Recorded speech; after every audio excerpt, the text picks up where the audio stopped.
Ang kandila ay bahagi ng ating buhay Katoliko. At ang ilaw ng kandila ay sumasagisag sa ilaw ng ating Panginoong Jesucristo.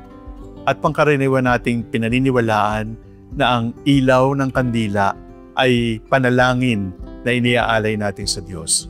Una nating natanggap ang kandila noong tayo ay binyagan. Ilang kandila po sa binyag? Isa lamang, kung isa lamang ang bininyagan.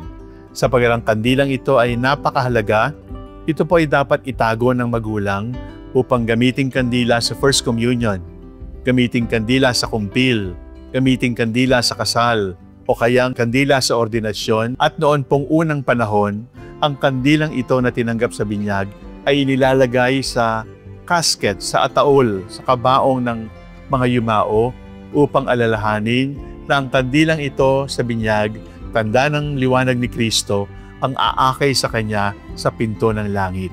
Nasaan na ho yung kandila ng binyag na ating tinanggap? Baka nawala na. Siguro dapat nating gawing tradisyon sa pamilya, ang kandila ng binyag ay itago, sapagkat ito ay tanda na kasama natin si Kristo, liwanag ng ating buhay.